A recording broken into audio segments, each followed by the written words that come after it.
Bismillahirrahmanirrahim. وَلْتَكُنْ مِنْكُمْ أُمَّةٌ يَدْعُونَ إِلَى الْخَيْرِ وَيَأْمُرُونَ بِالْمَعْرُوفِ وَيَنْهَوْنَ عَنِ الْمُنْكَرِ. Assalamualaikum warahmatullahi wabarakatuh. Alhamdulillah wassalatu wassalamu rasulullah mabad. Allah berfirman, wajahidu bi amwalikum wa anfusikum. Berjuanglah kalian, berjihadlah kalian melalui hartamu dan dirimu. Hampir semua ayat-ayat berjuangan dan pengorbanan itu dimulai dengan bi amwalikum, harta kalian, harta kalian. Saya mengajak secara praktis dan kami sudah buktikan. Rp1.000 itu bisa luar biasa dahsyat. Bisa beli mobil, bisa buat kuburan, ya, bisa membangun masjid. Uang 1.000. Mari kita satukan uang 1.000 kita. Nanti kami jemput. Di rekening ini insya Allah bisa kita buat. Di rekening ini insya Allah kita buat sebuah kekuatan umat dengan Rp1.000. Rp1.000 dahsyat. Dalam berita yang penting bisa mengakibatkan kerugian kepada orang yang bersangkutan. Berita itu jadi hati-hati. Sebuah berita itu intinya, Pak, yang suami sebelum mendengar berita istri kita dari online, hati-hati, Pak. Siapa tahu SMS, chat-chat orang iseng-iseng itu hancur kita punya rumah tangga.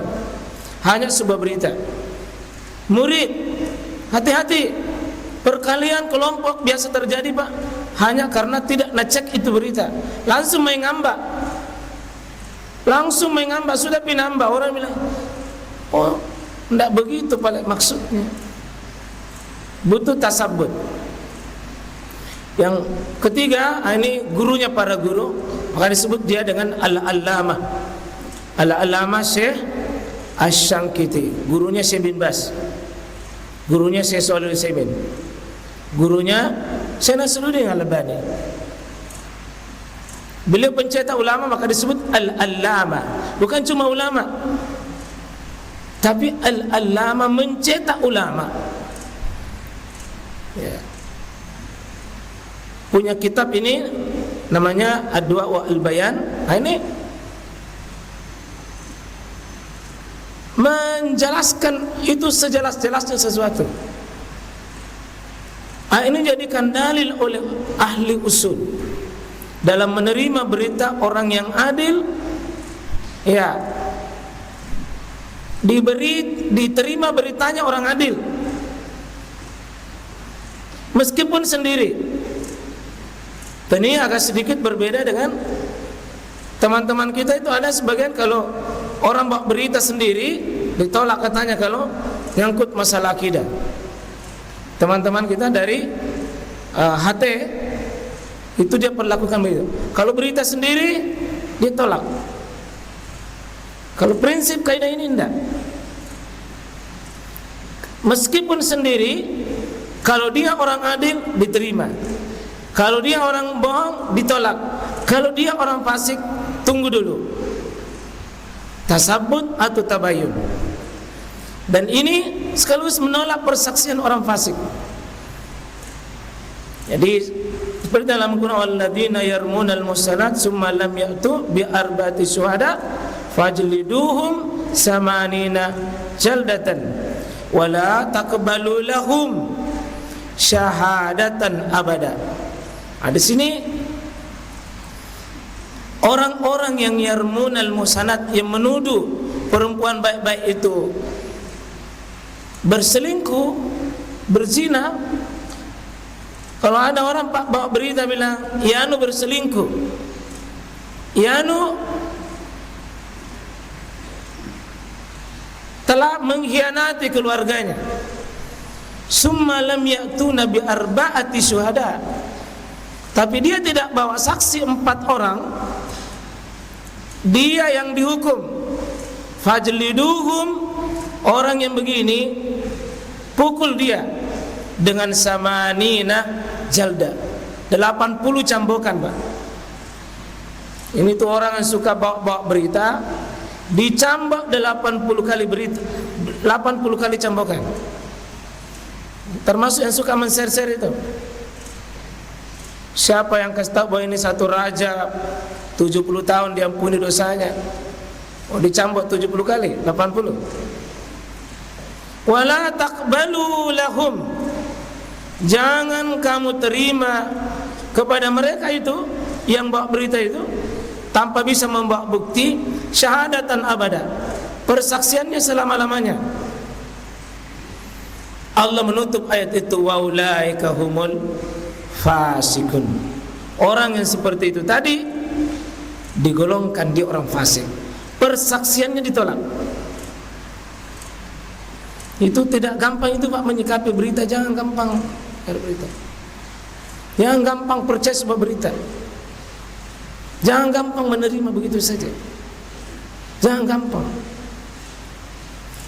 Ada dua di sini, jangan gampang menerima, tentu apalagi menjadi bagian daripada membawa berita itu.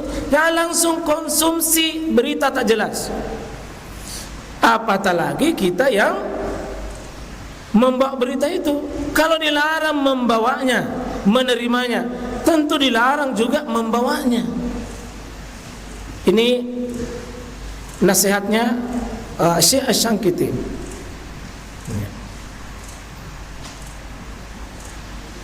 Bisa di surah Nur ya, salah tafsir. Beliau mengatakan ini yang kedua, nasihatnya. Apabila orang fasik membawa sebuah berita yang diragukan kebenarannya, orang fasik membawa berita itu kebenarannya, maka wajib dilakukan tasabbut, check and recheck atau investigasi. Jadi rupanya Pak, para ulama-ulama tafsir modern ini sudah ajarannya begitu, sudah sangat penting. Bayangkan ini Islam Pak, sebelum berkembang berita ini 1500 tahun yang lalu sudah diajarkan kita bagaimana menyikapi berita, supaya tidak menjadi apa? Sudah menjadi, tidak menjadi nanti nadimin, menjadi orang-orang yang menyesal. Ada orang yang menyesal Pak karena berita. Ya. Ini lebih di belakang lagi nih, tafsir Munir. Ya. Jadi ini juga jago, ahli tafsir, ahli fikih. Orang kenal menjadikan tafsirnya di abad ini dan fikihnya yang 12 jilid. Itu fikih bagus sekali.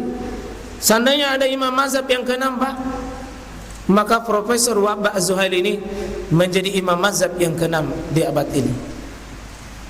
Karena betul-betul ilmunya itu Masya Allah, dengan 3 lapisan tafsirnya. Yang paling sederhana, yang tengah, dan ini kalau Munir memang yang rinci. Kalau yang sedang-sedang itu bagus dibaca oleh orang baca tafsir pemula. Ada yang sedang-sedang. Beliau menasihati begini, ketika bahas ayat in ja'akum fasikum binaba'in fatabayyanu, bahayanya dan besarnya konsekuensi tergesa-gesa dalam menyikapi sebuah berita. Itu bisa menimbulkan musibah, bisa menimbulkan musibah kepada satu kaum. Menyesal kita. Bahkan disebutkan itu, menyebutkan antusibah itu mendapatkan musibah. Karena apa? Karena atas jahalah kita, kebodohan kita. Kenapa? Fa'altum nadibin, karena kebodohan kita akhirnya menimbulkan penyesalan. Ya. Beliau mengatakan berita orang fasik tidak selamanya ditolak. Nah, ada beliau kecualikan, kalau orang fasik yang bawa berita itu tidak selamanya ditolak. Kalau orangnya memang jujur, meskipun ahli maksiat, tapi orangnya jujur, tidak langsung juga ditolak. Cukup di sini bukan ditolak, tapi berhati-hati. Perintahnya bukan menolak kalau orang fasik. Apa logikanya Pak? Orang yang tidak menjaga dirinya dari dosa itu fasik. Berarti bisa jadi juga dalam membawa berita juga bisa tidak terhindar dari sebuah kesalahan bak berita. Kalau orang sering berdosa, Pak, sering berdosa, itu dicurigai beritanya. Itu sifat dasar itu. Karena itu maaf ya, dalam ilmu hadis, kalau orang kalau ayam nak kasih begini, nah istilahnya nak kasih makan, tapi tidak ada apa-apa di tangannya, Pak, ditolak hadisnya. Saya begini, seperti mau nak kasih makan itu ayam, tapi tidak ada sesuatu di tangannya, ditolak hadisnya, jangan ambil.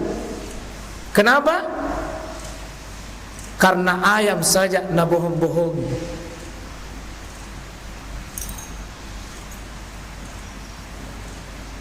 Maaf ya, kalau orang suka pakai celana pendek, itu ditolak hadisnya.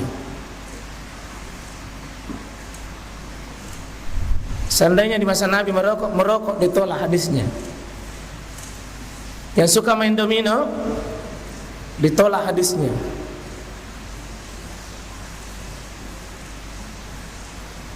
Jadi yang main futsal baru terbuka auratnya, ditolak hadisnya.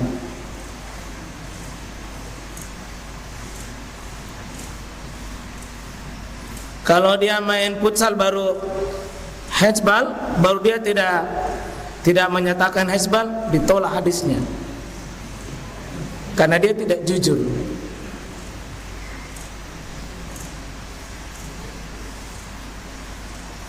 Kalau wasit yang memimpin pertandingan, ambilkan, ditolak hadisnya. Karena dia tidak jujur, dia tidak adil.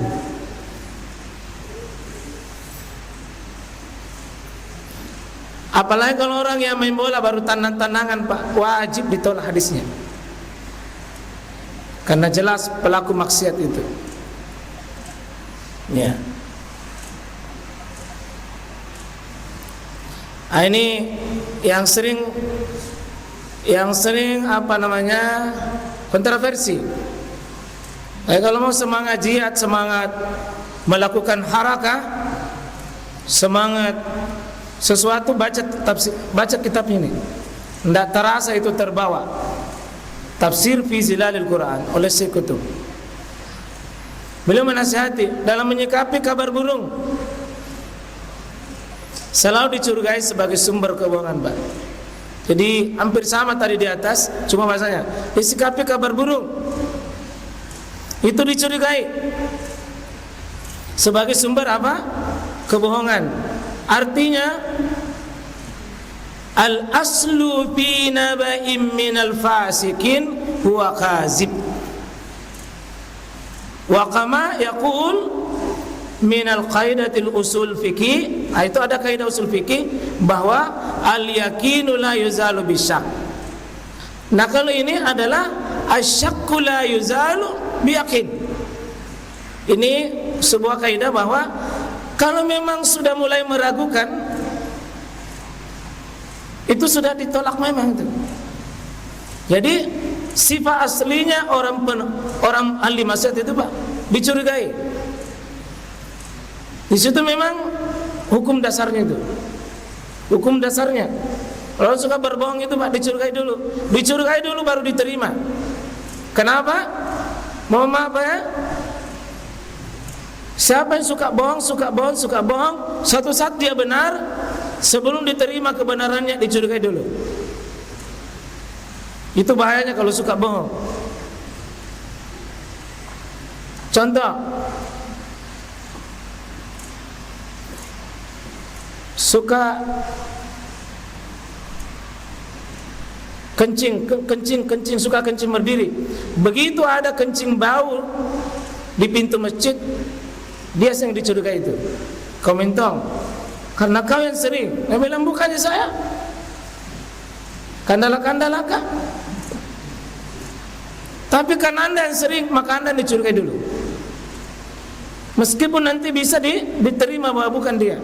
Itu bahayanya kalau kita melakukan kebiasaan yang jelek. Itu jelek itu. Ya, Islam mengatur adab-adab berkomunikasi dengan menganut prinsip selektif. Bagusnya Pak kalau kita buka WA tunggu dulu. Terutama itu yang suka orang baru masuk di rumah sakit, dia bilang inna lillahi wa inna ilaihi rajiun. Meninggal kian bilang tunggu dulu, saya bilang tunggu dulu. Dia bilang tidak, masih ada aja. Ini sudah beredar di mana-mana inna lillahi wa inna ilaihi rajiun. Nah, orang masih hidup. Ini ada juga suka berita-berita itu. Ya. Ini terakhir, berhati-hatilah dengan model manusia Al-Walid. Siapa ini? Al-Walid bin Uqbah bin Abi Mu'ayth. Ini yang sumber masalah Pak, yang fasiknya di situ disebutkan in ja'akum fasikum. Ini pelakunya nih. Al-Walid namanya Al-Walid bin Uqbah bin Abi Mu'ayth. Kata nampaknya kalau ada orang yang gampang sekali membawa berita begitu, bilang Abu Al-Walid namanya, kasih gelar Abu Al-Walid. Belum apa-apa berita ya, langsung nabarikan kemana-mana, disebut namanya siapa? Abu Al-Walid, yang suka bikin masalah. Belum jelas, nasir kemana-mana, namanya Abu Al-Walid. Ya, kita waspadai manusia begini. 1500 tahun yang lalu sudah ada memang yang ahli menggoreng itu berita. Ini Al-Walid. Sampai turun ayat ini, in ja'akum fasikum binaba'in fatabayyanu. Ini siapa namanya? Al-Walid. Aslinya siapa? Al-Walid bin Uqbah bin Abi Mu'ayth. Ini yang melapor, ini yang suka balik-balik, putar keadaan. Mau karena bunuh itu Al-Haris, tidak mau nak kasih keluar zakatnya. Untung Nabi mengirim tukang klarifikasi, dikocek dulu. Untung Nabi itu klarifikasi. Nah, sehingga Pak maaf kalau Bapak lihat ini ayat di sini,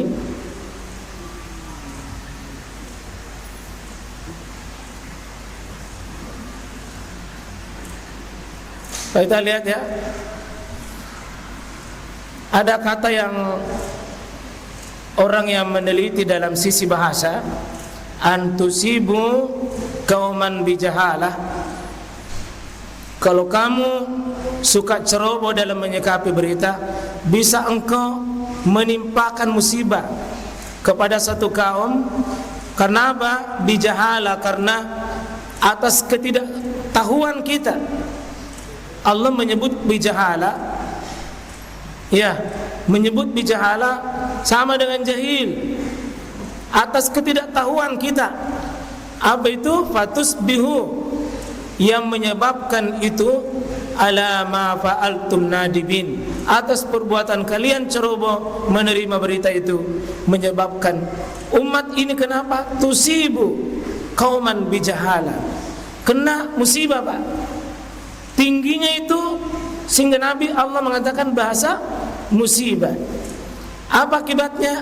Fa'altum, perbuatan kalian itu nadimin.